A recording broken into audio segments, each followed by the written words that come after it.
Hello, I'm Simon. And I'm Dan. And this is the Wikicast, a podcast where Wikipedia takes us to a random article each week and we talk about what we find. Dan, what are we talking about this week?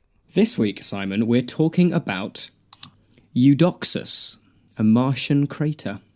Eudoxus. Oh, okay, right. Well, this is my territory. Let's go. So tell exactly. me all about it. Well, Eudoxus is an impact crater in the Phaethontis quadrangle of Mars. Mm-hmm. I can give you its coordinates if you'd like. Go on. You know me. Yeah, it's 44.9 degrees latitude, south latitude, and 147.5 west longitude. Oh, yes. Yeah, that sounds about right. Yeah. It's 98 kilometers in diameter. Whoa! And was named after Eudoxus of Cnidus. And the name was approved in 1973. So it's a pretty bloody big crater. Yeah, huge. So 93 kilometers, because that's the thing about Mars, is that it has some of the biggest geological features of any planet that we know of. Like, it's got the highest mountain, which is Olympus Mons. You've got the deepest canyon, which is a big, massive equatorial gash across the planet. Oh God, I'm completely failing to remember what the name of the canyon is. I'm just gonna have to Google that. 97. So this isn't the biggest crater on Mars, presumably. No, I don't think so.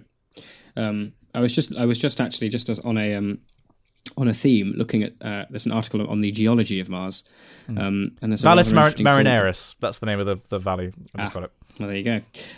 Avalanches. Yeah, you do. You get dry ice avalanches. Yeah, February 19th, 2008. Images obtained by the HIR high-rise camera on the Mars Reconnaissance Orbiter. I didn't quite get it, and I'm there now. It's all right.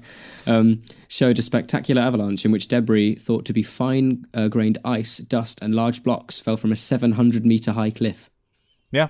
Okay. Yeah. I mean, it's surprisingly alive, and we actually have a surprising amount of data on it. There's actually a textbook in my office which is about the climate of Mars. Like, we actually have enough satellite observations and stuff from the ground that we can put together a reasonably accurate model of the Martian atmosphere, because it does have an atmosphere. People think of it as being like kind of barren and waste, just like a wasteland, but it has an atmosphere that, from memory, is about 98% carbon dioxide, and the pressure at the surface is about 3 hectopascals, I want to say, which is about 1,000 times smaller than the Earth. So it's there, but it's very, very CO2 heavy.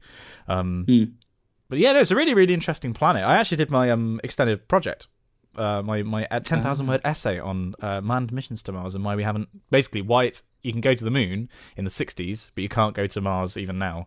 Except, old Muskie, old Elon is trying to prove everyone wrong. Yeah, he is. He's doing his best. See, I'm approaching the end of Red Mars. Oh, how are you finding it? It's very, very good. For those who don't know, it's part of a trilogy about kind of colonization and the terraforming of Mars. Is it Red Mars, Blue Mars, and Green Mars? Is that right? I think it's red, green, then blue, because blue would be the final stage. Okay. Because they can do plants before they can actually bring in the water. I think that's right. Anyway, we'll check. I'm looking it up. It's really cool. And one of the cool things. Yes, you are right. Yeah. One of the cool things about it is that a lot of the science in the novel actually kind of stands up to reason.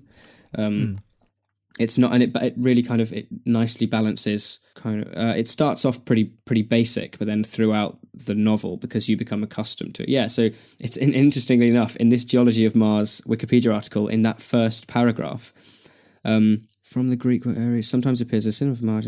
Yeah, sometimes appears as a synonym for Mars's geology in the popular media and the works of science fiction, e.g. Kim Stanley Robinson's Mars trilogy. I mean, would you recommend it as a reading experience? I definitely would. I think as far as kind of science fiction goes, he's one of the best for sure. I've been meaning to read it for a long time. It was a book that my English teacher at GCSE recommended to me because I was writing at the time. I was working on a novel, and he thought that the thing that I was lacking was dialogue, was my weakest bit. So he recommended I read Harold Pinter, and reading Red Mars. As I was also just kind of for the style of thing I was going for, which was very sparse, like kind of not even post-apocalyptic. It was like humans in a barren landscape type thing. See, I'd never read fiction. I'd never read science fiction. I never read any fiction before. I definitely have read a lot of fiction. Look, the events of this book, they didn't actually happen. It was mind blown. It's all. Yeah. It makes those Harry Potter documentaries look really tame by comparison. Yeah. It was I think it was, as far as kind of a foray into science fiction, I've really, really enjoyed it. It was interesting that you mentioned Pinter. I did a load of his stuff from my, I did one of my higher level courses in the IB was theatre, which is more theatre in the making rather than theatre in the practice, which is quite cool. Now, it's been a long time since I looked at it, but is it The Waiter, or is it The Dumb Waiter that's by him? Or something like that? Oh, gosh. I can't remember. Or is it The Caretaker. The Caretaker. Furious typing. This is half of this podcast. Yes, yeah, Harold Pinter, The Caretaker. But I also, because we didn't do any of it in English. I remember we did an Inspector Calls, which was really, it was one of those classic ones that's like really, really heavy-handed symbolism that it's just about obvious enough for idiot children to get. And by idiot children, I don't mean the other people in my class. I mean everybody in my class, because children are idiots. You know, like it's amazing how at every age you think you've really got a firm grasp on the world, and you think, oh god, I'm so much smarter than I was like a year ago. I've got a much stronger hold on reality. But you think that every year, which means that just taking that forward, you will always view past you, even a day past you, as an idiot. I certainly do. So I did, because I was going back to Mars. Did you read The Martian by Andy Weir? No, I haven't. It's excellent. If you like Red Mars, it's in the house. Actually, I've got a copy of it on the shelf. I can see Dan in the video looking at it. It's excellent, and I read it in like 2 sittings. It's a complete page turner. For those of you who aren't aware of it somehow, because they made it into a film with Matt Damon, in yet another case of Matt Damon costing the US taxpayer billions of dollars to bring him safely home. He did it in Saving Private Ryan. He did it in The Martian. He did it in Interstellar. And beautifully highlighting the ridiculous way that categories in the Academy Awards works, because it was nominated and didn't it win comedy? No, it was it wasn't the Academy Awards. It was the Golden Globe, I think. It won the Golden Globe for comedy or musical or something like that. Oh, what the fuck?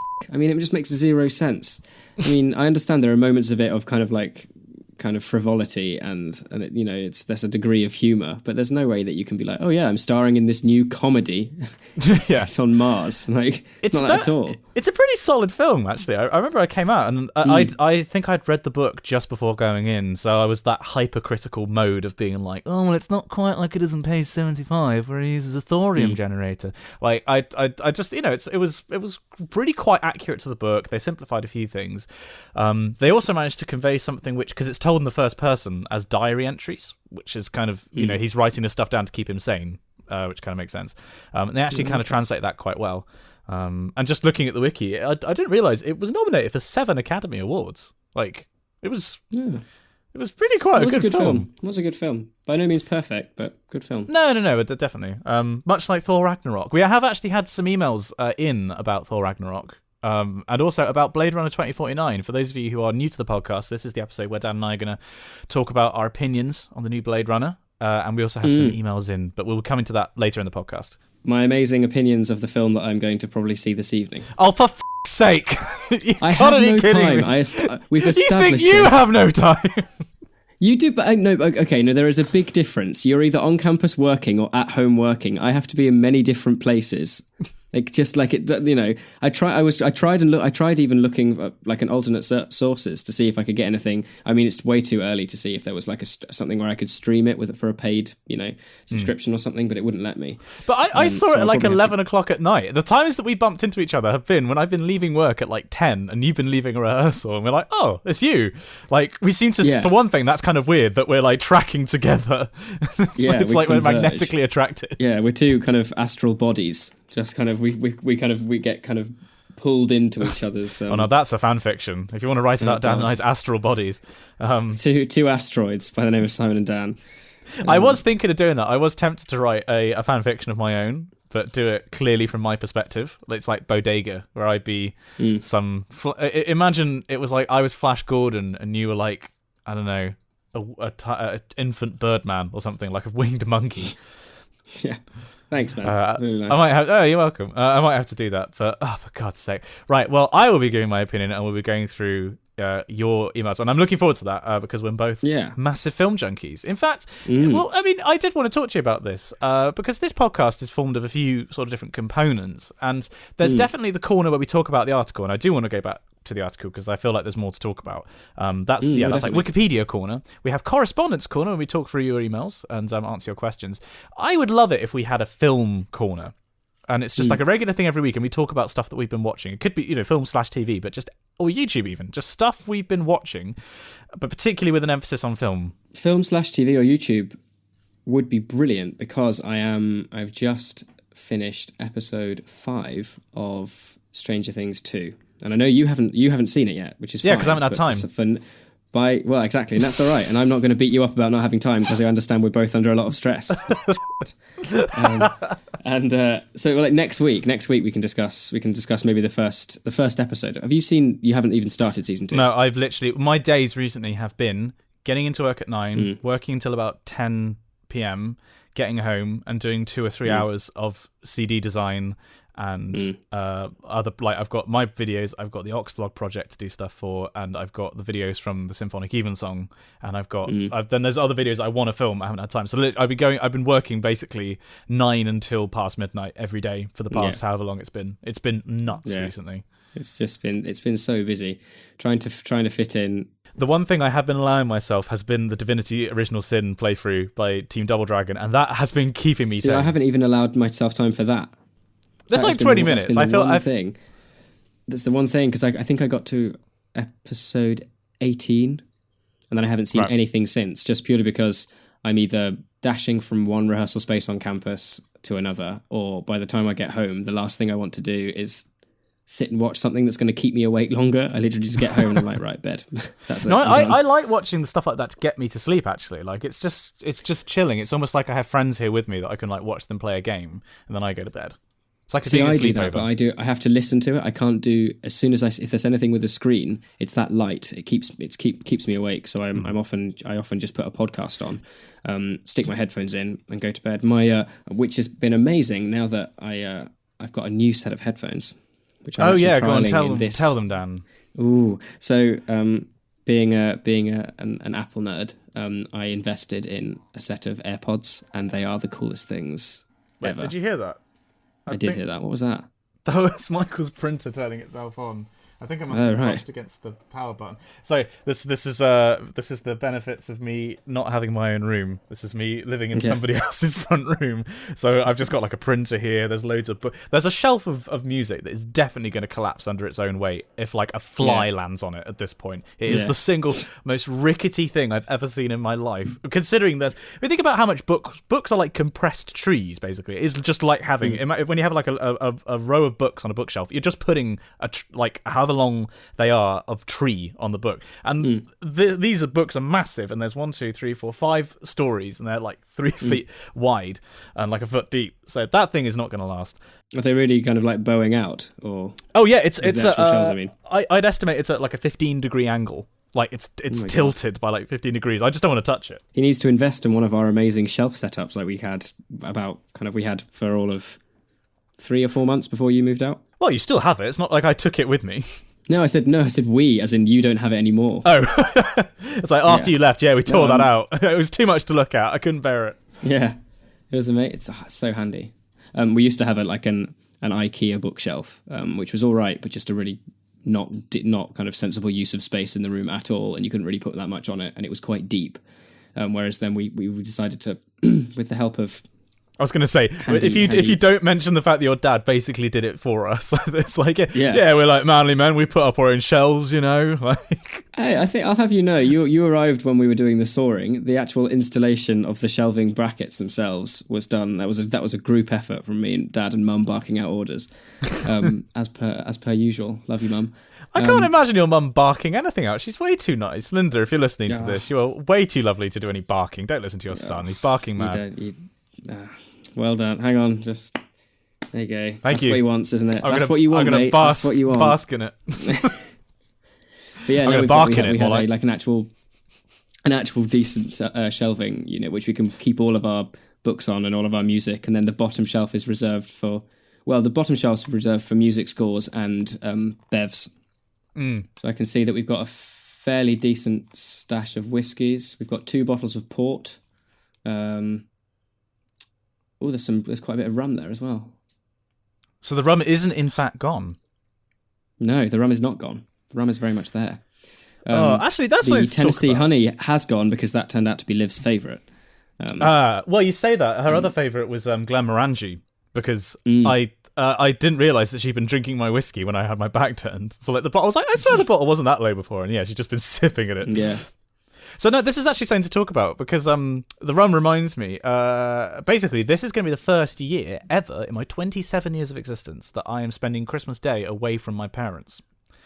Oh my gosh! Because I'm spending it with Liv, and that just reminded me basically that that was last Christmas when I came home, and the thing, if we haven't mentioned this in the podcast enough, the thing about my dad is he's a massive fucking lad. He is, and I will never ever be as cool as him. Like, it doesn't, and I don't think people realize this until you meet him. Like, he's just better than me in every way.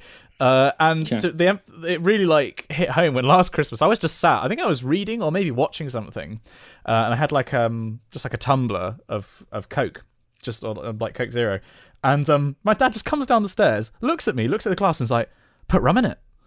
Like, I was like, Dad, I'm it's like 5 p.m. I'm reading. Like, yeah. Anyway, he just didn't seem to think it was strange at all. Because I think he's been at that level of retired where he's like, well, I don't give a fuck anymore. Like, I'll do what I want.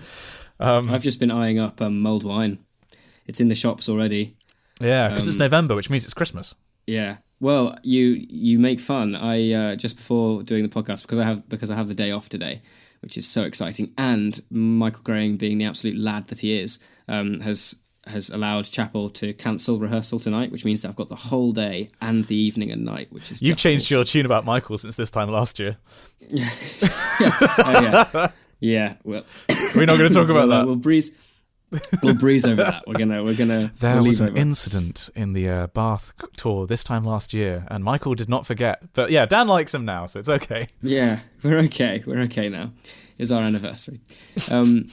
Yeah, and I just, me being me, thinking of a day of what can I do to kind of have a nice relaxing day. I spent the night on the sofa because I was watching Stranger Things, and the sofa is my favourite place to curl up and slumber. Mm-hmm. I then watched the season finale of Great British Bake Off. I cooked myself a nice breakfast and then proceeded to clean every inch of the house and do some laundry and then record the podcast. So I'm in an amazing mood.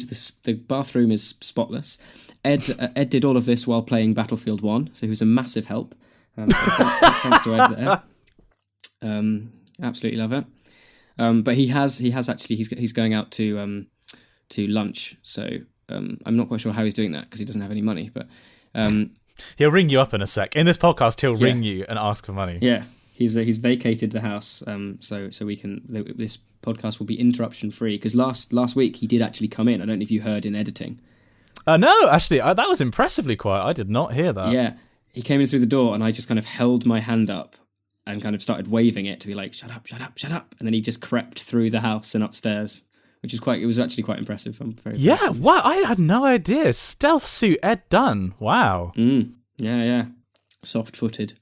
So basically, this is the first Christmas I'm spending away from, like Christmas Day. I'm spending away from home because what a fucking tangent, Jesus. Well, go on a tangent in this podcast. Yeah. So I was just wondering that this feels like really becoming an adult. What are the other things that you've done? Because you had a somewhat different childhood because you did spend time away from your parents, but being in different countries, right? Yeah, I spent about just over a year, I think it was, away from mum and dad when I stayed in Australia and they went back to the Netherlands to live. So that was kind of a pretty strong kind of wake-up call as far as just learning to be a bit more kind of independent. Obviously not kind of fiscally independent because I didn't have a job. But that certainly kind of taught me to kind of rely on myself a little bit more. I think the true independence came when I was in halls at uni, so I was just naturally spending more time away from mum and dad in a kind of still not quite as far away as Australia is to Europe, but coming into second year and moving into this house was a huge change, you know. Yeah. Because that's when you're having, I had to set up the internet and kind of make sure all those bills are all right and pay the gas and electricity, and making sure that I emailed the council so we wouldn't be paying council tax because we're both students, and kind of doing all those fun things. And I mean, do you feel like an adult? No. Good, because I was really hoping you'd say that. Yeah, I feel like I can adult, but there's a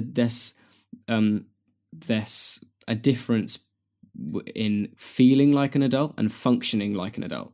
Yeah, I think I can function like an adult pretty well. I certainly don't feel like one, and I don't want to, because fuck that.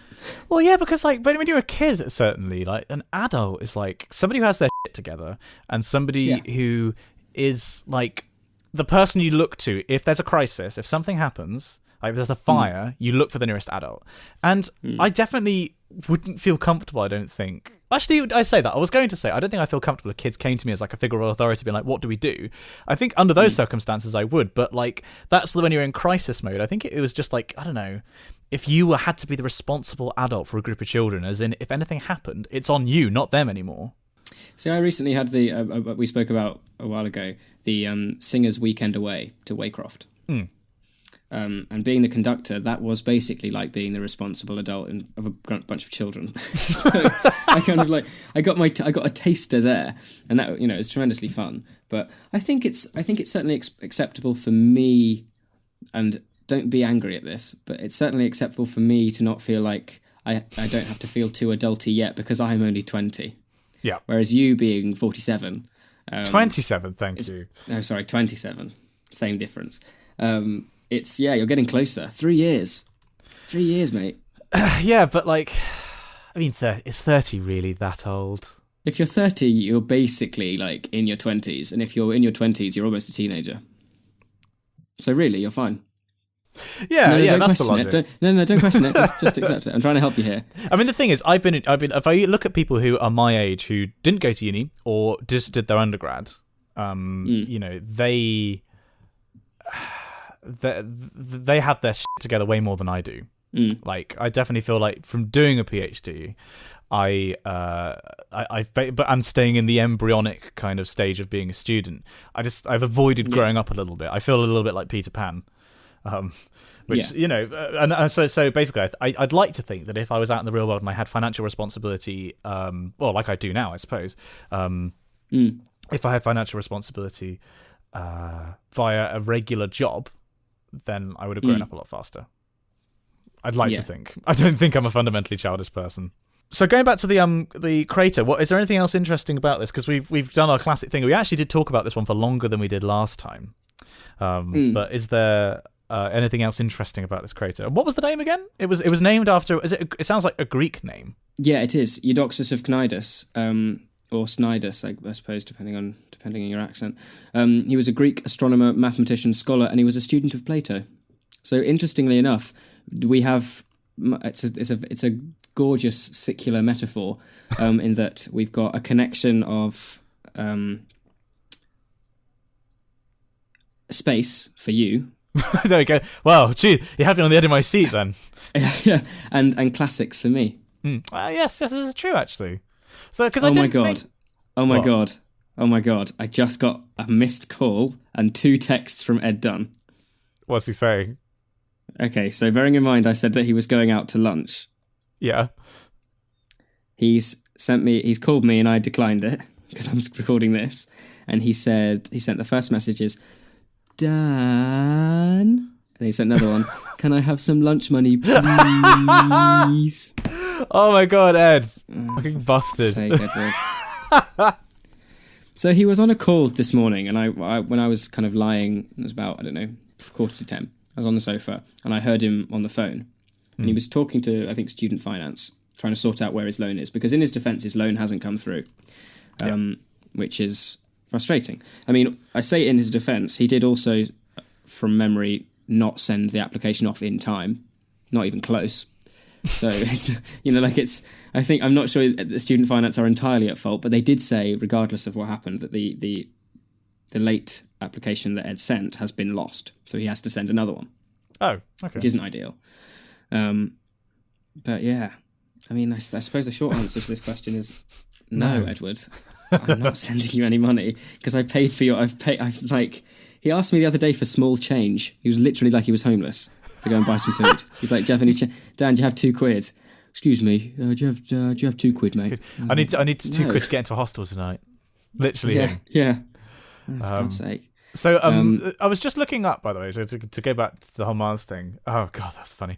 So Mars has been divided into 30 cartographic quadrangles. So that means that when it's near the equator, they are sort of square if you were to look at a globe. But then they're like I don't actually know what the word would be in terms of geometry, but like the poles are circular, and then there's the bits connecting the straight edge around the equator and the circles around the poles, and they've all got Greek-sounding names like Arcadia, Argaia, Mare Australe.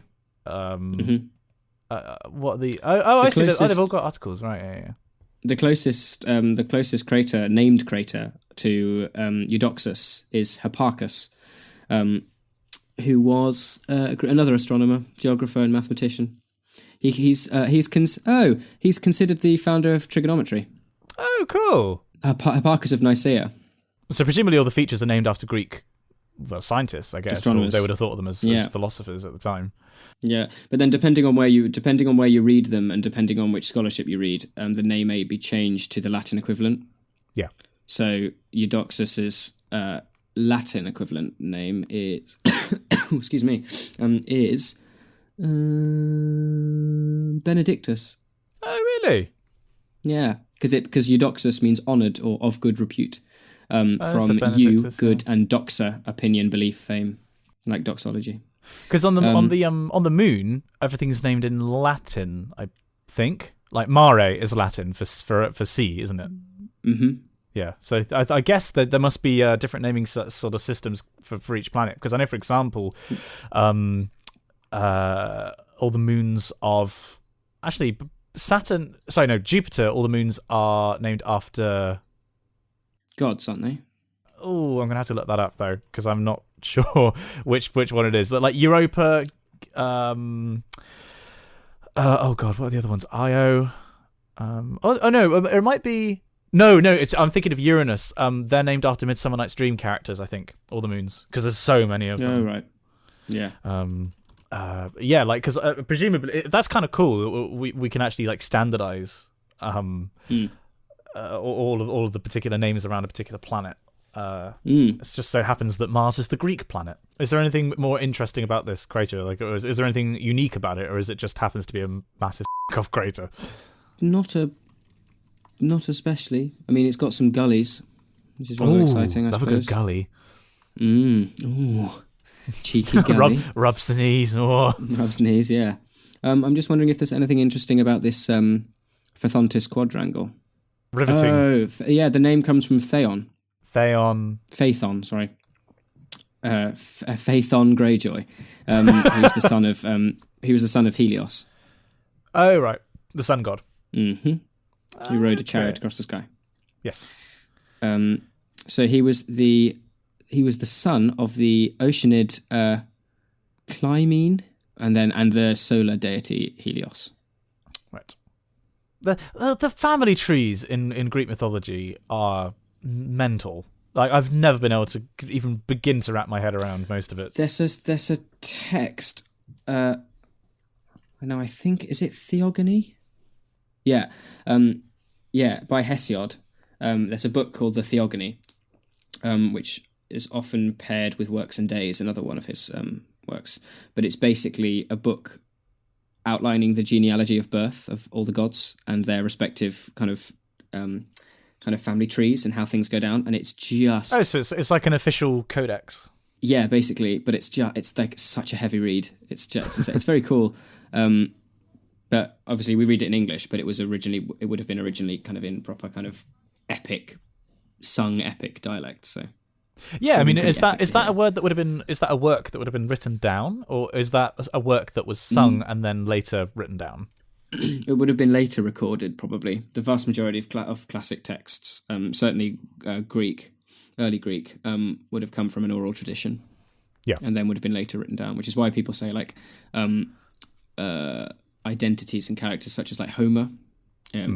Chance like it's most likely that he didn't exist.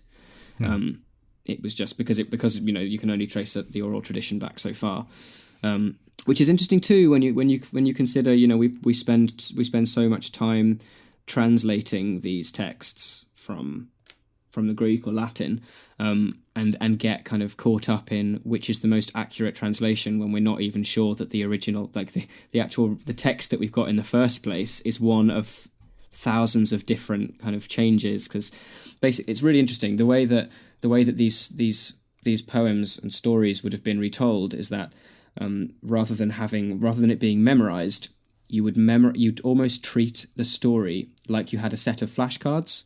Oh, right. And a lot of what you'd hear would be improvisation. So they'd have these particular phrases that would keep them on track, but other bits would just be kind of made up, and then they'd come back in again with these kind of consistently uniform phrases that you get across. You can change, like if you find a certain written down text somewhere in, I don't know, northern Greece, and then somewhere in one of the islands like Lesbos or something.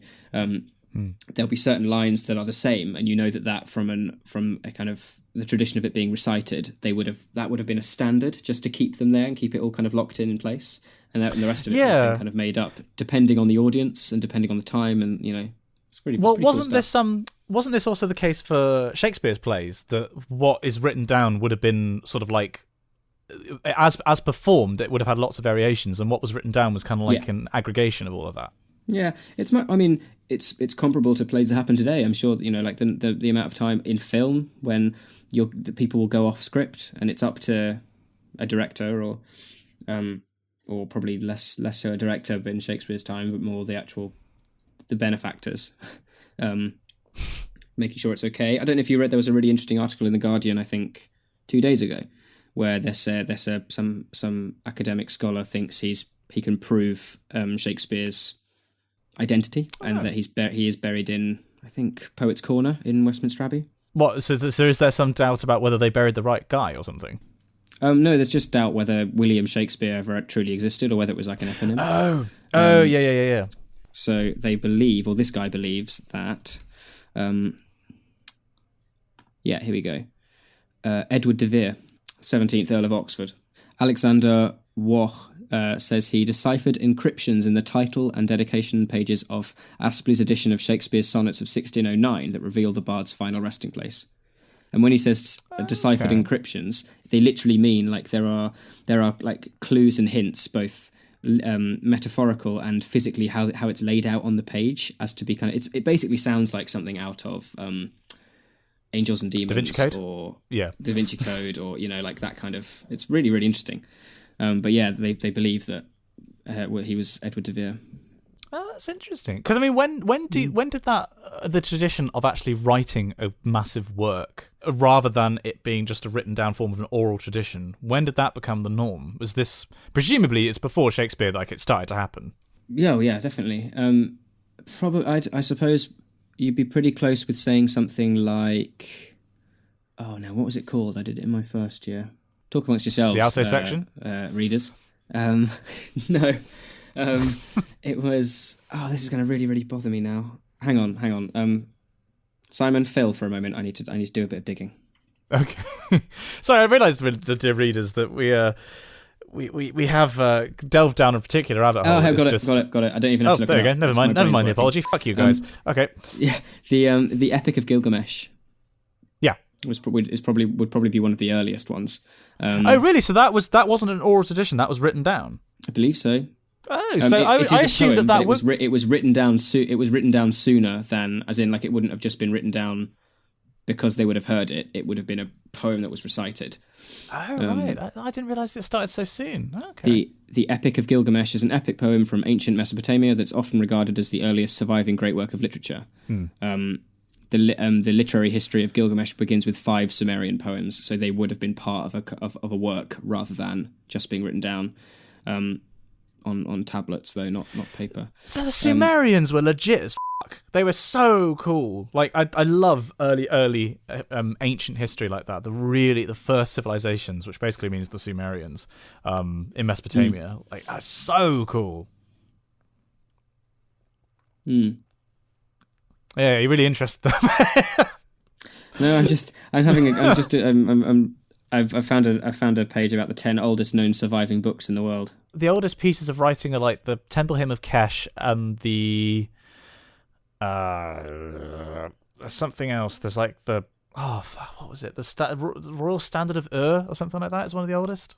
There's a page here saying that 10 of the oldest known surviving books in the world. So books that we still have our hands on. Mm-hmm. That's the Madrid Codex, which is I can't remember. I don't know when this was. Okay, so bearing in mind this article was written in 2013. Well, the stuff isn't going to an estimated. The stuff's only going to get older since then. Yes, I know, but like if I say a number now and someone emails in and goes, actually the oldest is this. Then I see. Right, we have dated information. We're not giving accurate dates. Okay.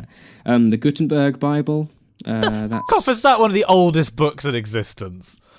One of the surviving. That's what I said. But like we have so much writing from the Romans and the Greeks.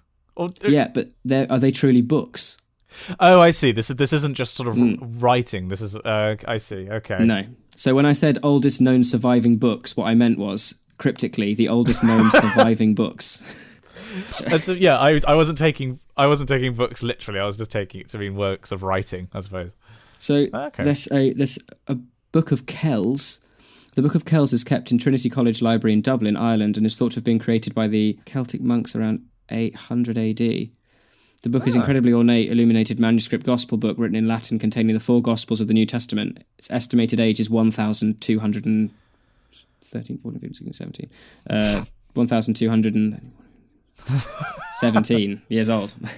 Nailed it. Maths, counting. 2 + 2 is 4. -1, that's 3. Quick maths. I mean, because it goes on to say that in ancient Egypt, papyrus was used for writing maybe as early as the First Dynasty, but evidence is found from the accounts of books of King. Oh my God, here we go. Neferikare. Here we go, folks. Kakai of the 5th Dynasty, about 2,400 BC. So, but again, for them to be treated, like you could say a lot of the modules that I've done about early Greek poetry and things, you're dealing with fragments, which are literally just scraps of papyrus that you can have to try and base a poetry, but you can't really kind of count that as a book, can you? But then before that, you had stuff being written on clay tablets, which is so much more survivable than parchment. Yeah, like it's a lot more durable. And before they were even being written down on tablets, having again back to Mesopotamia, which was such a cool. That's an amazing crash course video about ancient Mesopotamia as a civilization, and it's fascinating the way that like the way they kind of designed architecturally the city. They built it in such a way that all the buildings would face a certain direction, which would give everything basically natural air conditioning. Yeah. They had a sewer system that was infinitely more developed than you had from when kind of London was first kind of starting up. London just dropped it all into one big hole and then went, oh shit, it's not working. Literally, oh shit, it's not working. Whereas Mesopotamia, they use gravity, and it's comparable to the viaducts. And man, people were just so clever. People are simultaneously complete morons and really clever, and it's one of the great kind of contradictions of the world. Because let's face it, let's not get any delusions. People are mostly stupid. I have a very I don't know. I don't suppose I have a terribly dim view of the human race. I think I just have a very realistic view based on just like history, the fact that it's like I genuinely do believe that the quote from Men in Black is completely right, where it's like a person is smart, an individual person has the potential, they can be very stupid, but generally a person is clever. But people as a whole, idiots, like real idiots. Case in point is Trump. In an answer to one of your earlier questions, the authors of antiquity had no rights concerning their published works. There were neither authors nor publishing rights. Anyone could have their text recopied, even after its contents. So scribes earned money, and authors really just earned kind of glory through word of mouth. Unless their patron actually paid for them to circulate the books. Book production developed in Rome in the 1st century BC with Latin literature. Oh, that's so there you go. So we might have actually learned something in the year. podcast. Oh wow! In the year 377, there were 28 libraries in Rome. Whoa, That's genuinely quite kind of amazing. Yeah. Wow. Well, so we got to stop. We have got to stop because we're actually teaching people things. And I think we should take a trip to our newly minted film review corner. Okay, let's do it. So, what did you think? What did you think of? No, we did that joke last time. Dan doesn't have an opinion on Blade Runner 2049. I have an opinion on the original Blade Runner, but again, we spoke about that last time. So. Yeah, we've already blown you of as much information as we could possibly get. I don't know. Just out of curiosity, though, have you watched? There's 2 really excellent documentaries about the making of Blade Runner. I've seen one. One of which was made by Mark Kermode. Oh, of course! Yeah, no, I remember when I first heard that. I thought that was interesting. I'll have to try. I don't know if I saw that one. I watched them both, and they're well worth watching. Because it was a very troubled production. Yeah, very, very interesting. Right, so just for readers, or for readers' benefits, it's the documentary is Dangerous Days, Making Blade Runner, and On the Edge of Blade Runner. Yes, I think I saw the second. Well, I think I saw On the Edge of Blade Runner. Yeah. So, On the Edge of Blade Runner is the one that Mark Kermode hosts. Oh, okay. No, that does ring a bell. Yes. No, I think I did see that one. Yeah. Yeah. It's available on both of them are available on On the Edge is available on YouTube. Right. That must be where I watched it actually. But yeah, so okay, we're not going to talk about the original Blade Runner. We're going to talk about Blade Runner 2049. So we've had a couple of emails coming in about this, as we mentioned last time. Just to give my 2 cents on it, I'm going to preface this review by saying that as I mentioned last time, really loved the original. It is a techno-noir fantastique and is just it's so iconic, and it sounds and looks amazing, even if bits of it are definitely dated. And I know it's quite different from what Philip K. Dick, the book "Do Androids Dream of Electric Sheep," was like. I think this film is arguably closer to the book from the synopsis that I've read. I think you have to view something like this, like a sequel of this pedigree, you have to view it in the context of the previous film. You can't view it in isolation. You just can't disentangle it. And I think in that sense, the film is just a complete triumph. It feels like it's in the same universe, but it feels like that universe with a. If you actually watch the original Blade Runner, the shots of it's almost like everything's shot on a long focal length. Everything's quite tight in, and that's because they just didn't. Computer technology didn't exist, and they didn't have the money to do gigantic sets. And Denis Villeneuve has those tools now, so you can have these shots of the car flying over the city, and it's massive, and everything's flying past, and all these landscapes that wasn't possible to film before. So yeah, it does look different, and it feels airier because of that. There isn't the oppressive constant darkness and rain that you get in the first one. It does actually vary it a bit, but it feels like it's in the same universe. They've actually moved the lore on, I suppose, because technically the first Blade Runner took place in 2017, I think. So it is definitely it's not really sufficient to say the far future anymore, like it would have been in the 80s. They've advanced the lore, and there's an event that happens called the Blackout, which is kind of important to the plot. But this isn't going to be a spoiler review. I'd like to point out if anybody's concerned about that. The plot's been advanced, so it does feel like things had been moving, and there has been some calamity in the past which has been recovered from, which is why things are a little bit different. But I think most importantly, it actually it covers the same concepts as the original Blade Runner. It talks about humanity, what it means to be human, and where humans' integration with technology, kind of where that boundary is and how it gets blurred, which is what the original was about. I actually think this delves into these themes in a much more satisfying way. The original Blade Runner is just there's the idea, oh, isn't that cool? And then it just kind of frames the story around it. Whereas this actually explores some of it. And it's so refreshing to get that in a massive budget film. You just don't get films these days that actually reflect on huge topics like that. I think when we went to see Dunkirk, we liked it because it actually did kind of delve into that a little bit, basically about survival and about, Yeah. It wasn't just an action film with no consequences. There were some ideas in it.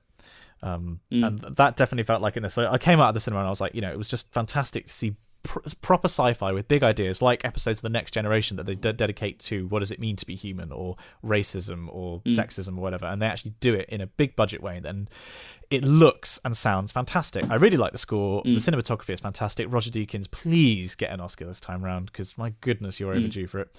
In terms of the performances, I really like Ryan Gosling's performance. I just can't help but get a little bit annoyed at Ryan Gosling because he's got perfect fucking facial bone structure and is just gorgeous and perfect eyes. And you can't help but kind of hate him, but it's a great performance. Yeah. Harrison Ford's great in it as well, actually. It's the best I've seen him act in ages. Jared Leto is like one of those figures that he's the villain. Well, except you don't really get to see very much of him in this.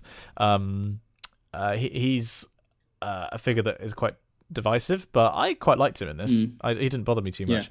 Anna de Armas, I think that's how you pronounce her name, who's the leading lady, if you like, who's a hologram, which is very cool. Very cool, to quote the Nerd Crew. Very cool. Me personally, I love the film. Yeah, well, the thing is, me personally, I did actually love this film, and I'm not just being paid by Sony to do that. Oh, that's the other thing, is that from the original Blade Runner, there's lots of product placement in it, including stuff for like Atari, and I think maybe Pan Am is in there, and Sony. And what's kind of cool is that in the adverts in this film, they still have adverts for Atari and Sony, because in the world of Blade Runner, those companies never collapsed. Well, obviously Sony didn't collapse, but Atari is still going strong and is a massive thing. So I thought that was kind of cool. But yeah, Anna de Armas was very cool. Also happens to be one of the most beautiful people I think I've ever seen in my life. So that's a plus. But generally, and Robin Wright, that's another one. That she gave it was underused. Like, definitely, I wanted to see more from her, but she was cool in the film. If I were to criticize it, I'd definitely say that it didn't drag. And I didn't notice the runtime, but it is definitely slow paced. But I don't think that's necessarily a criticism. Actually, I think that's just different. Again, it deals with big films, with big themes, and it does it at a slow pace, which is again refreshing. But there were certainly times when I was like, "There's a scene where he finds, where Kay, and I'm going to be cryptic here. Kay finds something, and there was a shot where I was like, why is this shot still going? Like, I feel like."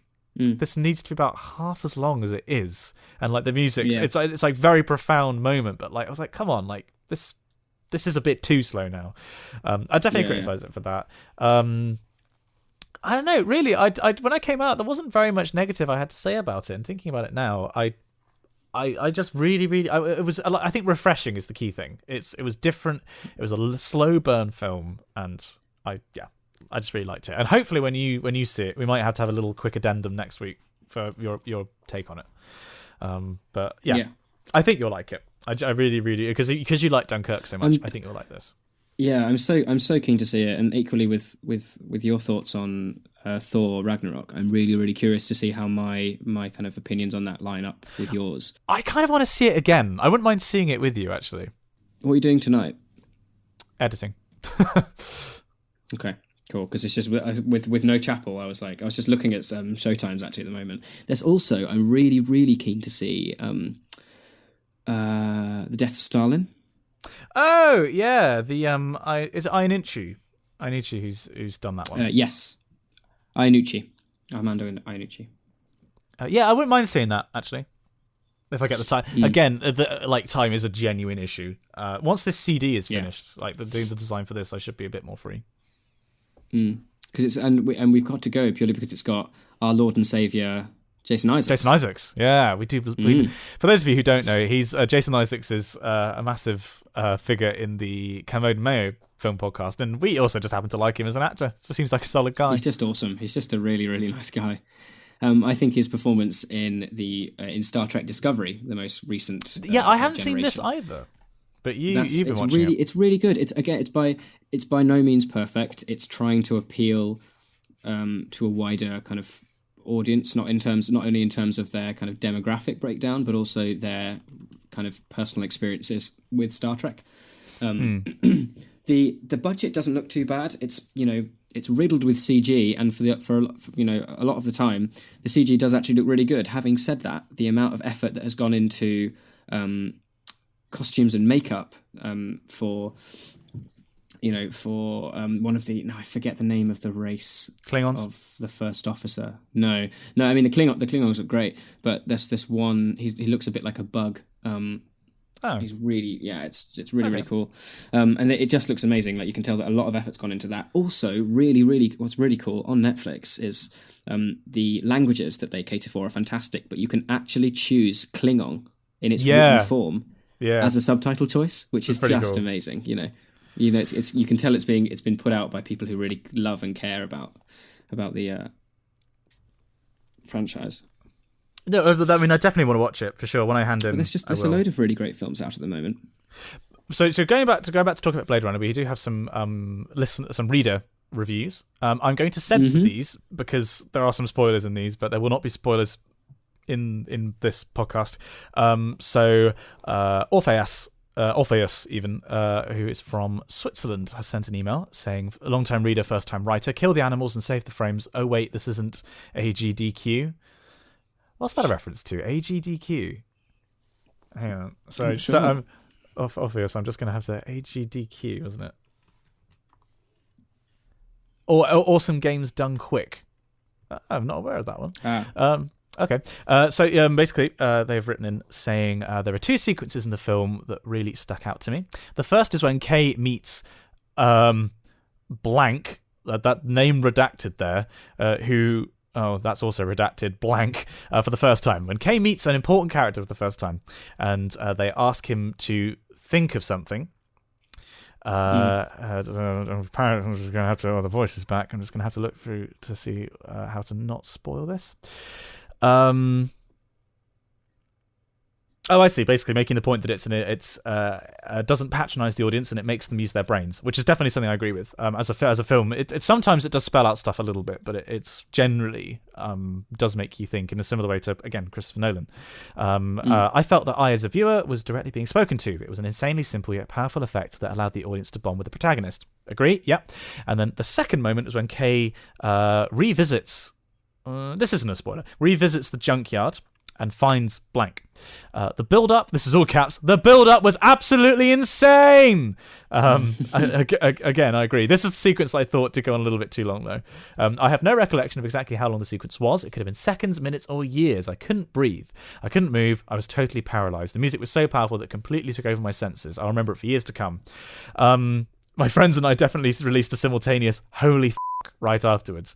I'd agree with that. It's like the music is something that I should probably mention is like because the original composer was Johan Johansson and he got moved off the project because he wanted something Denis Villeneuve wanted something a little bit more primal, I think. And there are moments where the music's literally just like screaming, like it's almost like like a synth scream. It's really really cool. So yeah, definitely agree with that. Thanks, Orpheus. And then also Pam Vano has sent in an email saying, "Dear Messrs. Clark and Moore." Well, I mean, of course I'm going to read this one out. A few days ago, I went to the cinema and saw Blade Runner 2049. Here's what I thought about the movie. First of all, it was absolutely gorgeous. All the animations in the street were detailed. Oh yeah, that's very cool. Similar to the first film, there's like massive street advertisements that are these like huge holograms. Yeah. That's really cool. And the effort going into detail in the film is insane. Yeah, have you seen any of the Adam Savage stuff for Tested? He's gone behind the scenes and done looked at the props and like the actual physical stuff. It's amazing, absolutely amazing. It's a bit like Lord of the Rings actually in that sense. You could sort of see the physical design and like the production on it was top notch. Second point that Pam has made is that the sex scene was probably my favourite. It was so original, and maybe this could happen in the future as well. Now, if that doesn't make you want to see this film, I don't know what will. It's a three-way between Ryan Gosling and two women, one of whom is a hologram. Now, it works. Right. That's all I'll say. It's very, very cool. The way that it's very cool. It just kind of works. Yeah, that was slightly weird watching it, but I was watching it and thinking that this is new. This is very well done. The following point, Ryan Gosling did a wonderful job. He really carried the movie. He did. But Patrick, beg your pardon. I am, of course, assuming Patrick here is a guy. I was a bit disappointed by Jared Leto and Harrison Ford. Their acting to me wasn't that convincing. Jared Leto's character had a poetic monologue, which was just nonsense. Agree with that, actually. I'm not a big fan of monologues generally, or like... Yeah. His in particular was a bit. Sorry. Yeah, this is really engaging to you, Dan. You're just sat here like, I don't know. Like, this all. I literally have no idea. I'm also not reading these emails because I don't want spoilers. So this is fair. So I'm just finishing up this one quick. Personally, I didn't really like the story when I left the cinema. I felt like the movie didn't actually end. I actually liked that. It didn't really have like a classic kind of climax to it. It kind of did, but not really. It was meant to. It's clearly a plot that carries on beyond the film, which I really liked.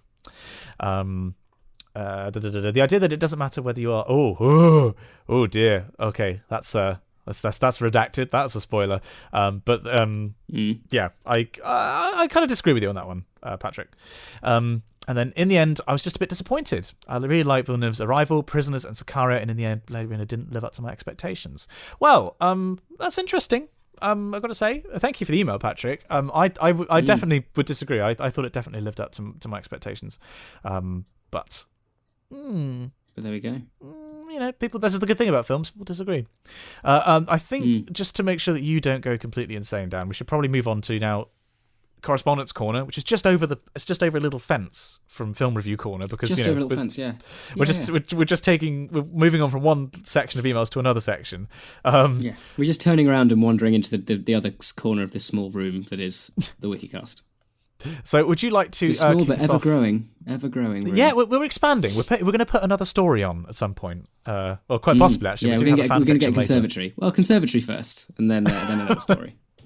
Would you like to kick us off with an email? I think from Andriana. Andriana, I think the J would be a Y. I think if it's Croatia, right? We'll see. Anyway, Andriana, if we get it wrong, we do apologise. However, we're idiots. Hello, Simon and Dan. I just wanted to tell you that I absolutely love your podcast. The topics are very interesting and entertaining, and I'm always learning something new. You make my walks to Union back so much more enjoyable, although sometimes you make me laugh with results in people looking at me like I'm crazy. And unfortunately, I already listened to all the episodes that are out and need some new podcasts to listen to. Are there any that you recommend that are similar to yours? I started listening to Dear Hank and John, and I love it, but it's good to have some variety. Also, I'd like to know, what are your dream jobs? Lots of love from Croatia, Andriana. Wow. I've mentioned it before, and I'll mention it again. Story Not Story with Craig Benzine, also known as Wheezy Waiter on YouTube. It's fantastic. He does it with his wife China, who's going to have a baby very soon. Which is very exciting. She's been documenting the kind of the whole experience on her Instagram and Twitter, and it's been really cool to actually be part of the journey. They're both really lovely, and they do a great job with their podcast. So I would probably recommend that. Simon, is there anyone that you'd specifically? I haven't listened to it for a little while because I've just gone off at podcasts a little bit recently, apart from this one, of course. But Hello Internet, which is Brady Haran and CGP Grey, it's pretty good. That's quite similar to us. It's just two dudes talking, and one of them's robotic and cold and unfeeling, and the other one's Brady. So it's kind of similar to our dynamic, really. That's cool. Sure. It's not at all similar to this, but I would always recommend My Dad Wrote a Porno because it's just hilarious. Oh, that's good shout. That is good. What else have I been listening? In Our Time, if you like discussion of big ideas, I definitely recommend In Our Time, although Melvin Bragg can get a bit annoying. He's just a bit pretentious. Yeah, he's getting very close into falling into the Jeremy Paxman style of hosting. Yeah, just constantly trying to move the conversation along, but in doing so, oftentimes coming across as quite rude. Yeah.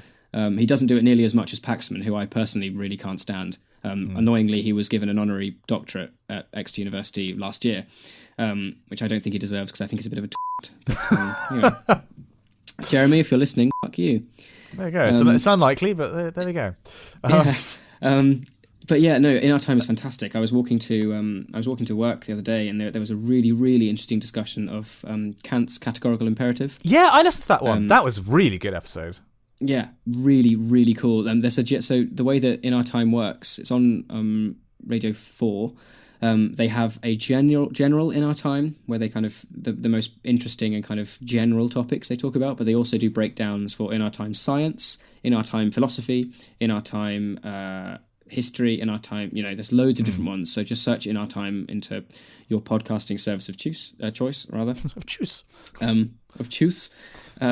It's really good. It's very, very interesting, and you actually learn stuff too. So, and then as one further recommendation, which is similar to that, I'd also recommend More or Less, which is also from the BBC, and that's basically looking through statistics in the news, and it's... Is that the one that I'm co-host? No, that's Bake Off. More or less. Come on. Oh, I see. Oh, very good. It's a very grudging golf clap.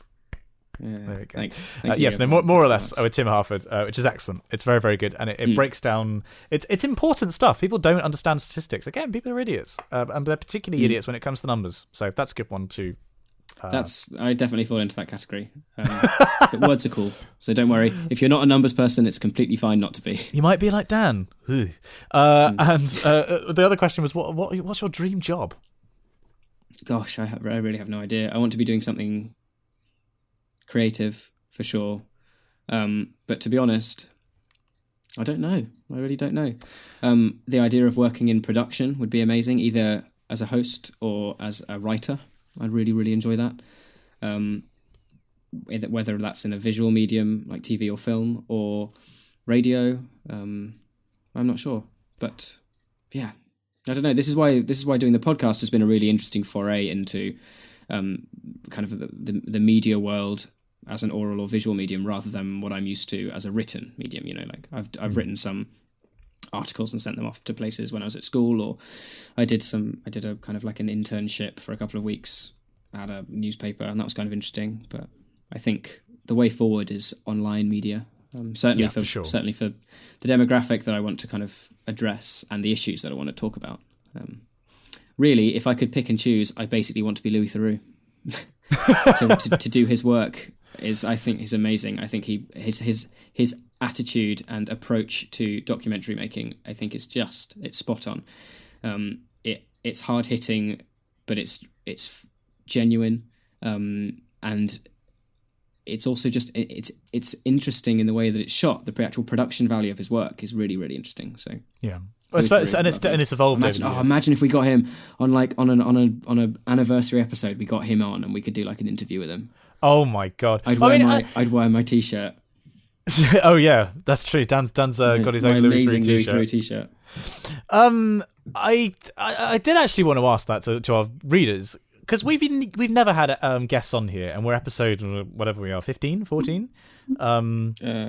15. 15. I don't know. What would you think about maybe getting a guest on? Yeah, I think it'd be cool. I mean, it's like for the 20th episode, maybe, like, because that's quite a milestone. Because the podcast is kind of defined by it being us two, really. Like, it's just two dudes chatting about absolutely nothing. And I feel like adding a third person, I don't know how to. So how do you basically? I think we should let the readers decide if you have an opinion on that, whether you'd like to hear guests, and also if we were to get guests on, how would we do it, and who should we get on? I'd be really, really curious to see. Yeah. And if any of you listeners have podcasts or creators that you really admire, and you think it would be cool for us to do, maybe not an entire episode, or maybe an entire episode, or maybe a certain segment, they might join us for Correspondence Corner, or they might join us for our discussion on film. That would be really interesting to kind of maybe see if we can collaborate with someone else. It could be a podcaster, could be YouTube, could be whatever. Yeah. But suggestions are what we'd love. So, and then a further question, which I just sort of kind of thought in my head. We actually get a lot of emails from people saying that they listen to us on their commute, which is really cool. If you're listening to this right now on your commute, I hope you have a great day, or you've just had a great day and you're going to have a great evening. But if you listen to the podcast somewhere unusual, send us an email with a picture of you listening to the podcast, because I'd be really curious. I'd be really, really curious to see where people listen to us, because it's very separate. We just sit doing a Google call and record it, and then I edit it, and then we set it out. But like, it gets sent to thousands of people, so it'd be cool to see how you experience the podcast as well. Yeah, and it's interesting too. Every now and then, sadly, not as much as we used to, but when Simon and I do actually get to see each other in person, we'll often pull up the podcast analytics and see how we're doing. And the most interesting one for me is the geographical breakdown of, you can do Europe, you can do the world, Europe, and then the US. But interesting with the US, you can also break it down by state. Oh yeah, which is super interesting. It always reminds me of kind of like a political breakdown to see how many kind of reds and blues there are, and whether we're kind of what kind of, if the podcast was to be left or right, where would they be in terms of the state's political leaning. Pretty sure we'd be pretty far it's really left. Interesting. Yeah, very, very, very left. to sort of go finally, or take this meander back to Adriana's email. My dream job is basically what I'm going to try and do after graduating, which is doing digital media stuff, producing my own stuff. I'd love to work with others. I mean, really, my dream job would be similar to what Lewis has in the Oxcast, where he's like he makes content himself, but he also oversees a group of people making content and helps people make their content, and sort of like has a administration role in overseeing like a company of stuff, but basically being creative. And I'd love to help other people be creative, but also with a very heavy lean towards being educational and trying to help people make the most out of their life, basically through getting them educated about stuff. That's what I'd like to do. So that's what I'm trying to do, because there's no point in doing anything other than what your dream is. Like, life's too short. Next, we have an email from, oh, goodness me, Ruta Zarina. I'm very sorry. You're from Latvia, I believe you say, so that's almost certainly wrong. Okay, I know there are rules for proper Wikicast email etiquette, but I can't be bothered to find them right now. That's fair. But you seem to have nailed it. Dear Messrs. Moore and Clark. Well, you kind of nailed it. Thank you, Ruta. I just listened to the latest episode, and I have to agree it's probably the worst one yet. Well, at least you're honest. But of course, even wiki articles can be disappointing. That is very true. I just wanted to write to tell you guys, and also thank you for not saying I wanted to write to you guys, because I hate that. I'm really glad you're making this podcast. Well, we're really glad to be making it. In the last few months, I've been struggling with a lot of anxiety of uni, and hearing your banter makes life a little brighter. Well, I am very glad that we can help, because anxiety sucks.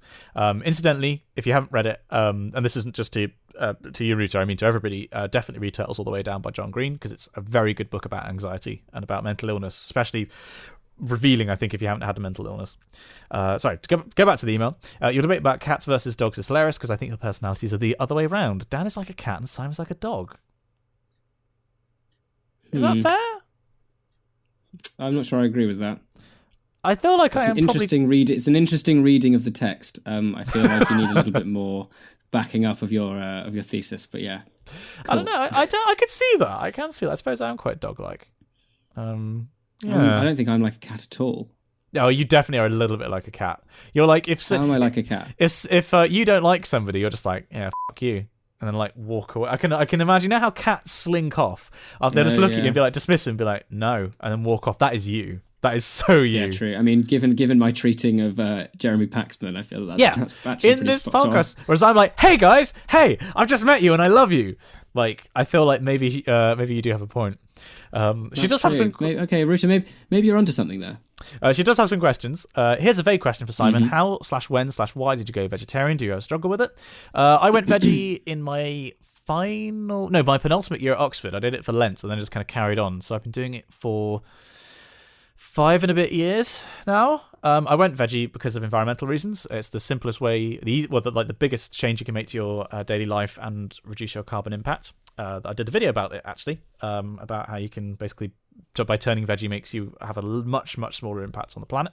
There are like animal rights reasons and things like that. There's definitely an awful lot of awful things that are done in the meat industry, but that wasn't the reason why I did it, but it's a nice side effect to not be associated with it. And do I ever struggle with it? Honestly, no. It's just not a problem. If I miss meat, I eat corn, which is basically exactly the same. So I don't struggle. She goes on to say, I have to admit that I probably got way too excited when you mentioned in one of the vlogs that you're vegetarian, but I can't help but notice if anyone is. Oh, I see. Right. It's like the cold communal thing. And she's vegan. I have been tempted to try being vegan. Pixel Girl is vegan at the moment. Or is trying to be. It's quite difficult. When she doesn't have a bacon sandwich. Yeah, I'm interested to see how this plays out, because she'd be like, yeah, I've been vegetarian for a few weeks now. I mean, apart from the bacon sandwich I had. Like, it's just like... It's a really interesting... This really, really interesting documentary called Cowspiracy that I watched in my first year that basically meant that it changed my diet for the year, and that I'd only have... I was in halls, catered, and I would only have one like carnivorous meal a day. Normally I'd be like, I'd have a fry up and then, sandwich and then roast in the evening or something like that. Whereas I'd save my dinner. I'd normally have a fry up in the morning, and kind of pile up, and then throughout the day have vegetarian, and always have the vegetarian option in the evening. It was really, really interesting. It's a very, very good documentary. It makes some good points. I mean, with people, there's going to have to be a global shift of how people think about meat, especially now that you've got massive increases in the middle class in places like China, who and that of course has lots of meat demand associated with it. There's got to be a psychological change, or it's not going to end well for the planet. It's not going well at the moment. Rita goes on to say, "Oh hey Dan." Oh, hi, Dan. Hi. We have a few things in common, too. I did the IB as well, and I'm a huge Harry Potter fan. Back in 2007, I practically lived in a Harry Potter fan forum and learned English by reading Marauders-era fanfiction. Nice. That's very cool. She also I remember there was some time last year where I properly got into fanfiction, and there's some creepy stuff and there's some really, really raunchy stuff. And I'm not going to lie, I absolutely loved it. Let's just say that there was a scene I remember reading with when Harry was staying at the Burrow and he was with Ginny, and it involved him casting Muffliato on the door of the bedroom. Holy shit, guys. Not the only muff. That was. Whoa, not the only muff indeed, Simon. Well done. Classy as ever. She's also sent us a link. I don't know, are you looking at the email at the moment? Yeah. Click the link, because there's a dictionary of Harry Potter terms in English and in Latvian. For God's sake. I think this is the section of the podcast where we humiliate ourselves. Although, to be fair, a lot of these are quite similar. But for example, God, I just don't know how to deal with these like accents on words. Like Boy Who Lived, for example. Can you navigate to Boy Who Lived and try and pronounce that for me, please? Okay.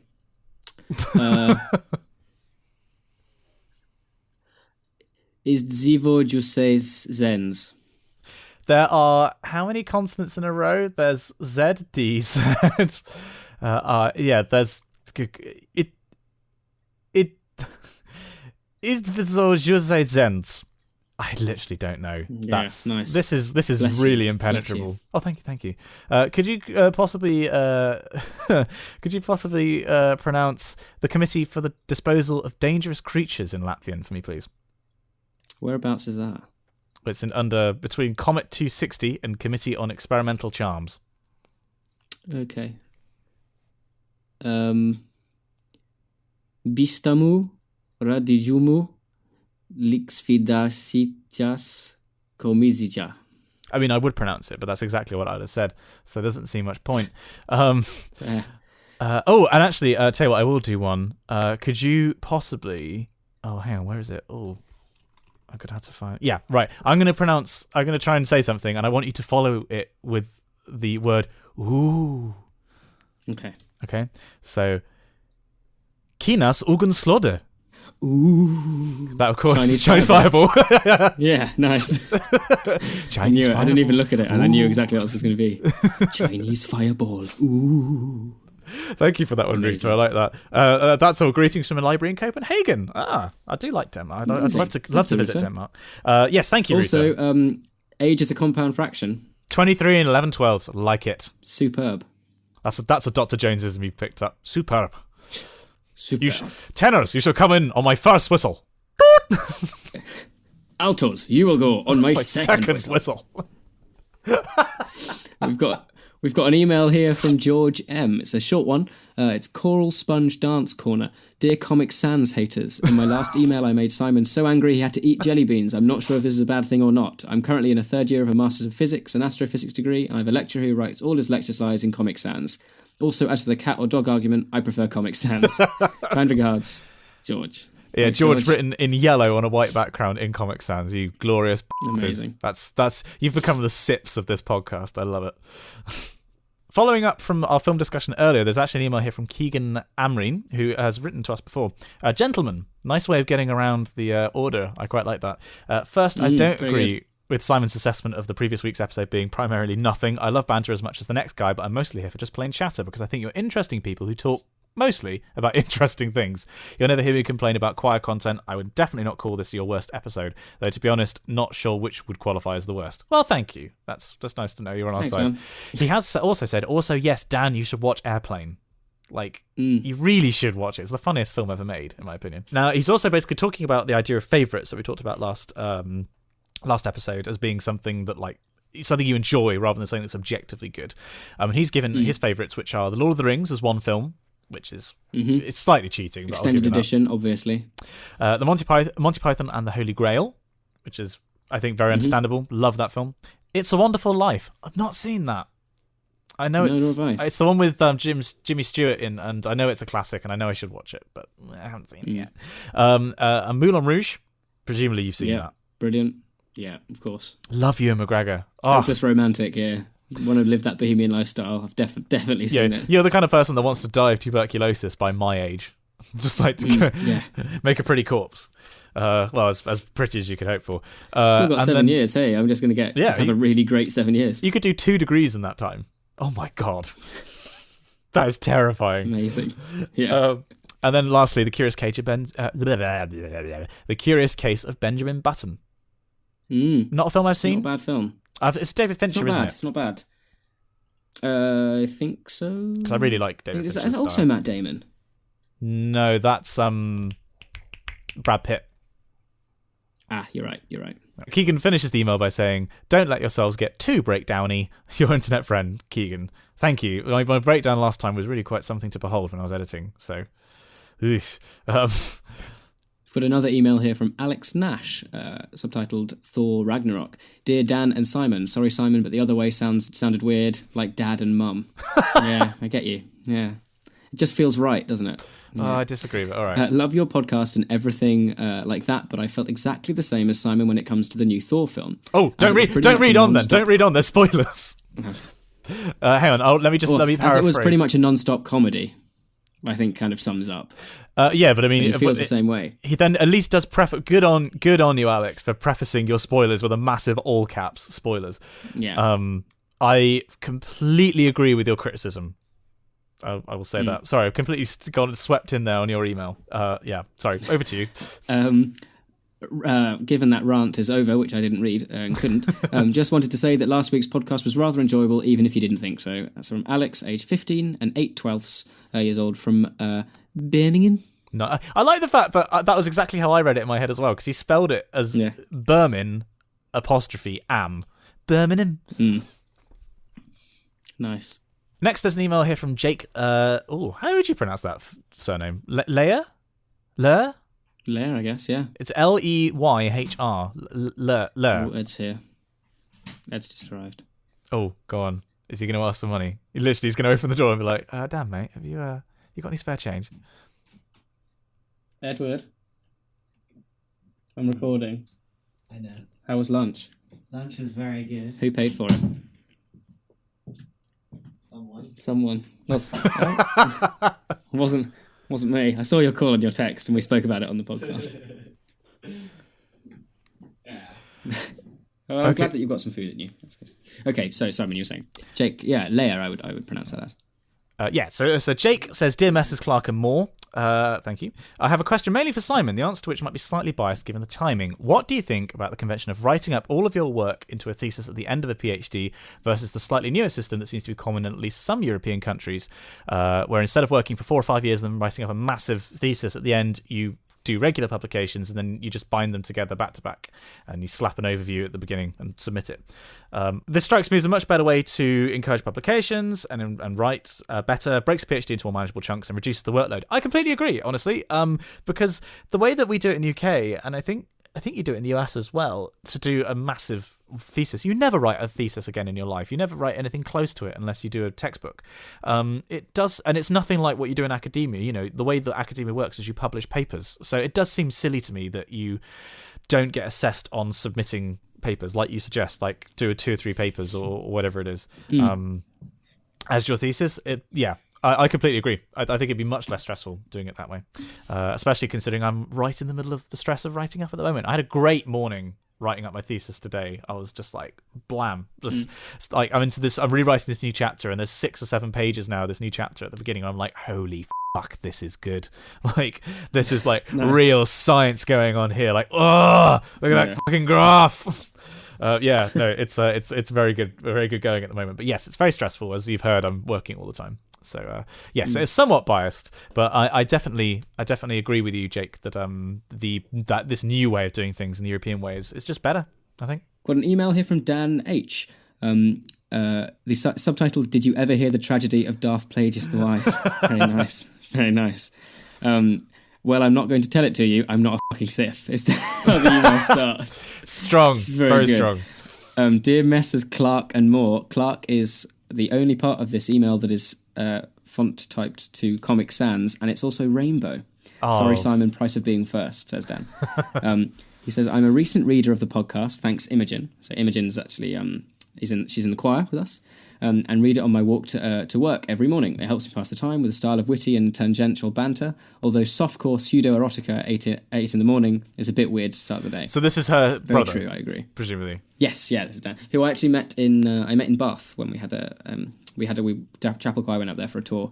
Very cool. And he's an absolute lad, and he's hopefully going to be coming down to Exeter soon, and we'll go and get drinks and probably go to Board or something. Well, hey. Yeah, he recommended. Oh, I don't know if you know this place. He recommended a cocktail bar in Bath called.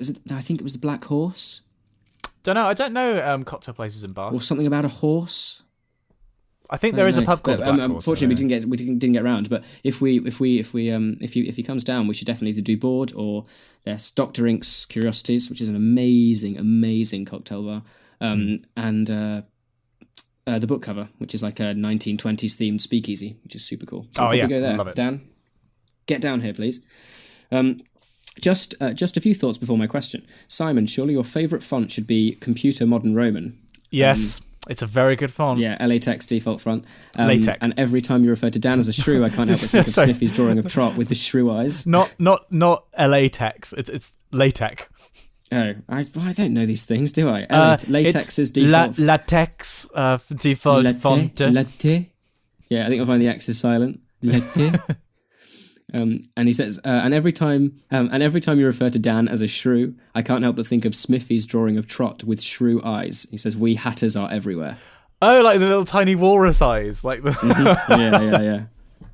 That's pretty good. I like that. Dan, he says, Dan, it was great to meet you the other day, and Simon, I hope the PhD is getting close to being at an end. My question is, do you watch Robot Wars? And if you were to enter, what would your bot be? Stay hilarious and always take the high ground, Dan, age 23 and 1,784. 1,825ths. I presume that's to account for the leap good. year or the number of hours, possibly. That's good. I actually am holding in my hand a Robot Wars, the official handbook for 2017 that your sister gave me because I bloody love Robot Wars. I had them. You haven't seen? Oh no, we talked about this last night. You have now got up to date on the new season. Yes. Which is it's great. I am loving this season. If we were to enter. I think okay. So we're going to be a team. We're both going to do a robot. I think so. What weaponry would you want it to be? Spinner. Yeah, I mean it's like it's the best weapon. I was thinking this actually. What if you were to do a spinner, but it's not a it's not like a blade. It's almost like a closest thing would probably be like a pickaxe. Like you had like two. Like a rotating bar, and then at each end there's a pickaxe, and you just have that on top. Like a warhammer. Yeah.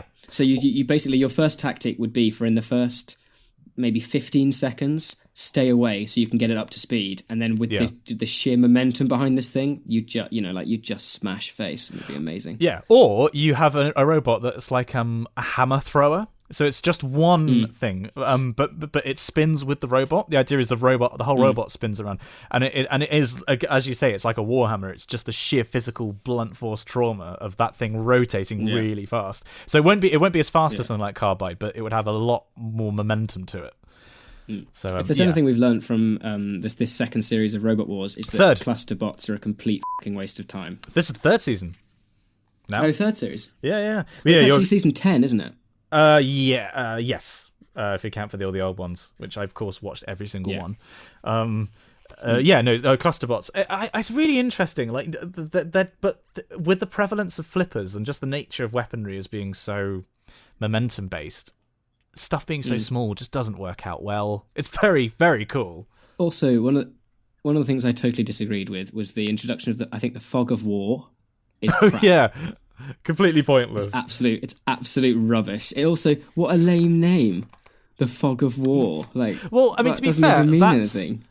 That's that is a term from gaming that you see, like in RTSs. Like that is a thing, and also it is a military thing. Like I presume it comes from Napoleonic era. I just think it's a bit crap. Like, but also, if you're going to do a fog of war, obviously they'd have to control it, but it would look so much better if you used like really dense dry ice. I think that's what they're doing. I think it's just like fire extinguishers. Yeah, but the way that they're doing it is that because obviously it's got to dissipate quickly so they can resume after the fog of war round has ended.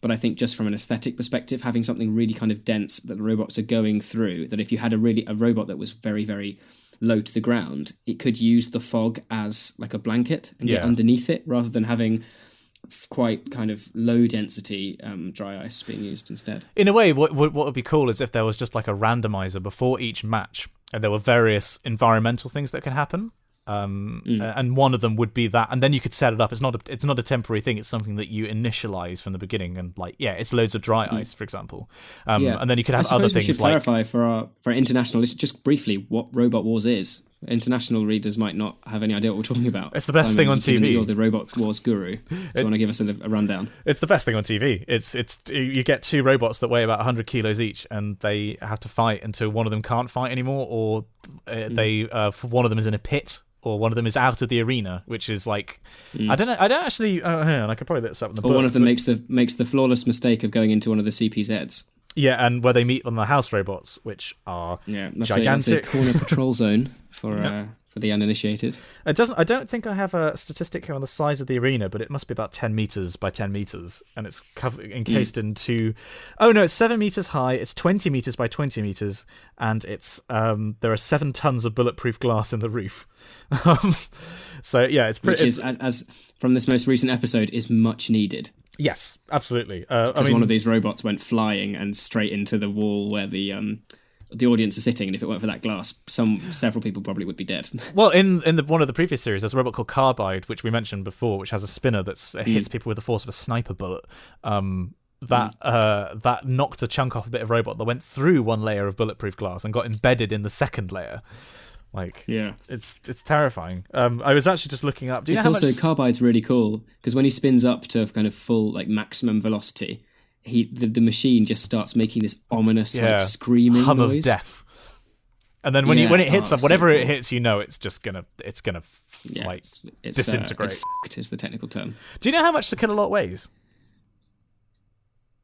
175 kilos. He's 741 kilos. Oh my god! Yeah, he's by far the heaviest. But he's also just gigantic. Is there a? No, there isn't a statistic on how tall he is, but I guess he's over a meter tall. Like he's just giant. All the other house robots are like 300, 400 kilos.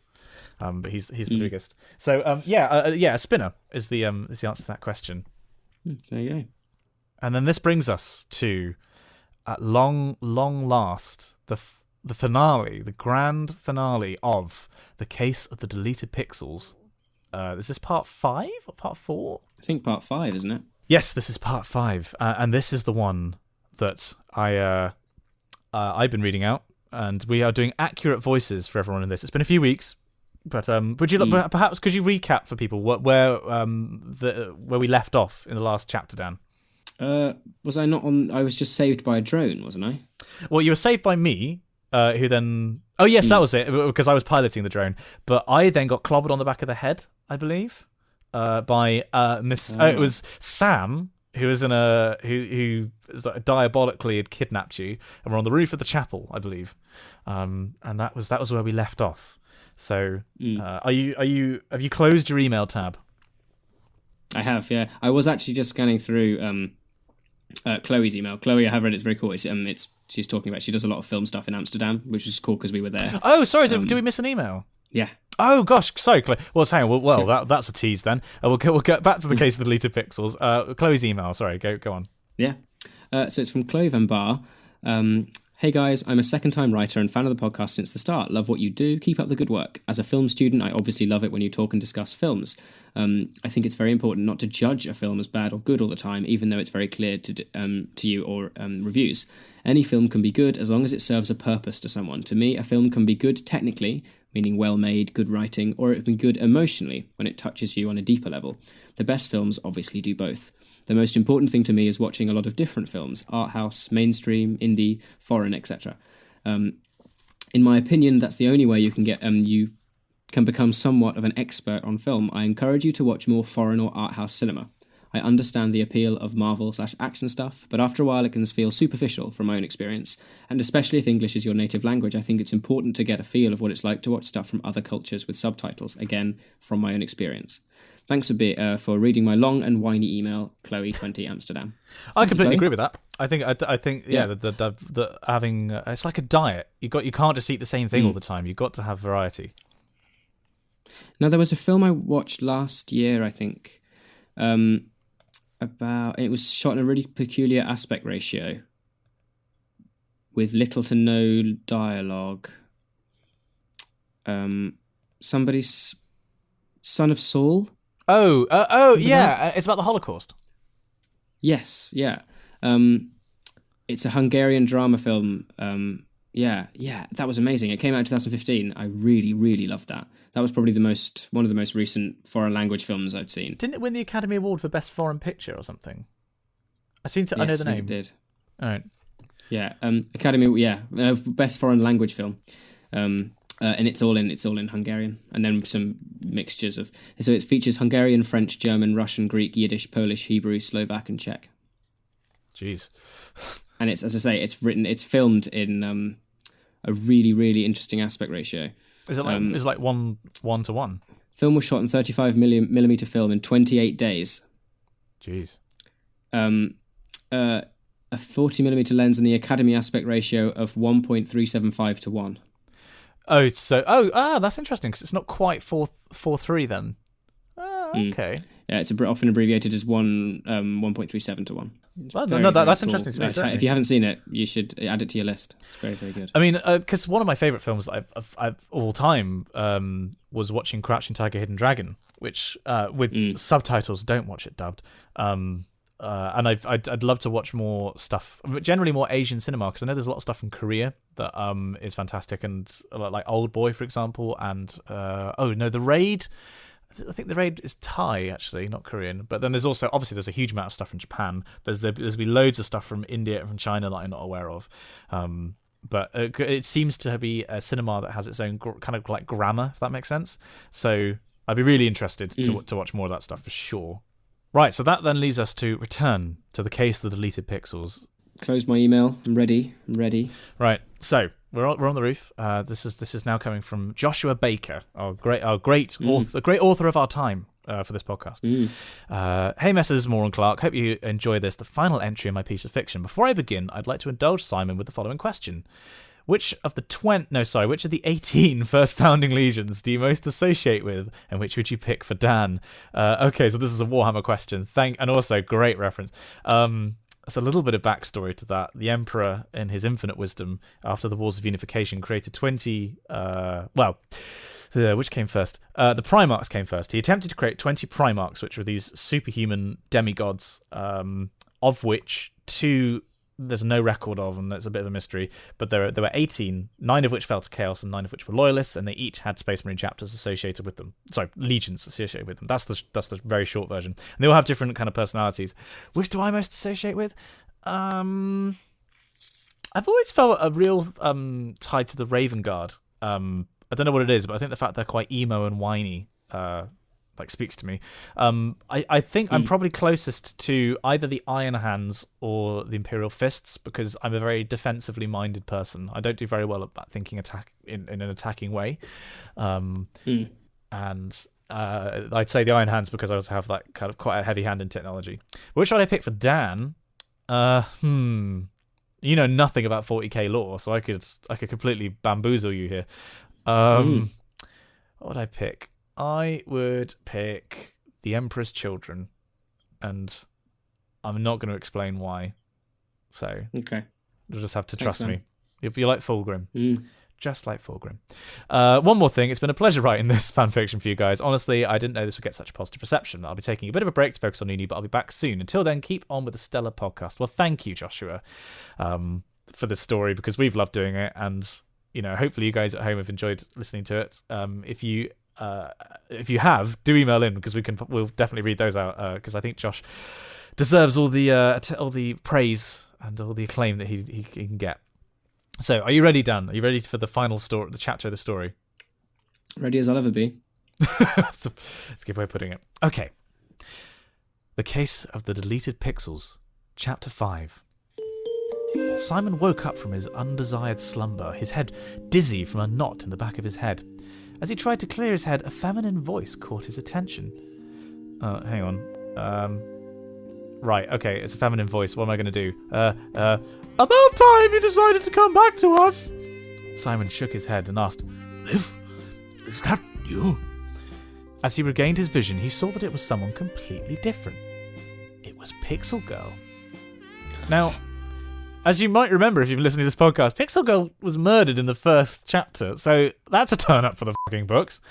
Okay, she's pulled a Jesus on us. Simon yelled in surprise and tried to jump up, but his arms were chained to a post and he collapsed again. How? What? But you're dead, Simon exclaimed. Oh God. Ha! The 8-bit woman laughed. All just part of the plan to get you and your partner here in our clutches. I don't know what this voice is.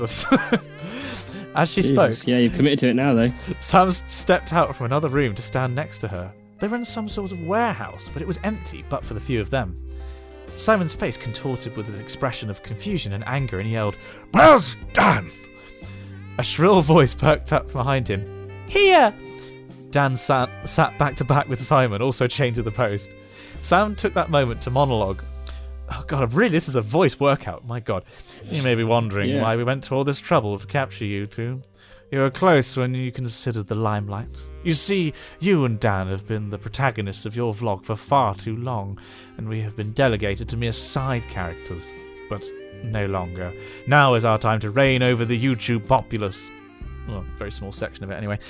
Dan piped up. But it's got Simon's name in the channel. How are you going to get around that? Oh God, my voice. Bah, Sam replied. Semantics. Simon looked at Pixel Girl and asked, You too? But why? Pixel Girl looked down and quietly whispered, You don't seem to remember. You don't remember. It's been blocked from your memory. The crime you enacted against me. So you caught up with your videos. You wanted interesting characters, so you made one up. Pixel Girl reached up to her face, and the distorted image fell as she removed the filter. Simon and Dan gasped in shock. Was I not good enough? Oh, hang on. Was I not good enough? Liv exclaimed. Am I nothing without this mask? Simon's face fell. He tried to stammer a reply, but Sam spoke first. Enough. Now we do what we have wanted to do all these years. Wait. Sam's words were cut off by a rumbling sound. The ground shook violently. Suddenly, the wall nearest the group was ripped apart, cloven in two, as if it was made of paper. Corin strode in. Oh my God, yes. Oh my God. Corin strode in, dropping the hunks of serrated metal to the ground. Everyone looked on in horror. And then there's a dividing line. There's like a paragraph being cloven twain here. Dan woke with a... Oh my God, it's a fucking dream. Dan woke with a start, his head racing and his head covered in sweat. Oh God. Hang on, this is your voice. Corin, Liv, Sam, what? He lay in his bed, in his room, alone. He shook his head and marvelled at the strange dream he'd just had. What in the hell was that all about? Stupid fan fiction got me all worked up. I just realised your voice is Mr. Poopy Butthole from Rick and Morty. Hooey! What in the hell was that all about? The lad laid back down and fell asleep once more. As he sank back into rest, a single dark figure in a green cassock turned away from the room's window and strode off into the rainy night. The end. Ooh. Oh my Chinese fireball. Ooh. Wow, that was high points and low points. My God, I'm so happy Corin made the appearance. Corin, like in the fucking Hulkbuster armor, just like comes into the room. Amazing. Well, I mean, I had my doubts when he thought it was I thought it was just gonna be a dream, but that's sufficiently ambiguous enough. That wow, Very good. It leads on for series 2. It's a season 2 of Even Stranger Things: The Case of the Deleted Pixels. Wow, we've had a complete arc. I might have to do a video where we put all of the episodes together, and put it on the YouTube channel, because that's been quite the journey. Thank you, Josh. As we said, thank you so much for writing thanks, that. man. Really, really good. But with that we come to the end of the episode. We have indeed. So Dan, what have we learned today?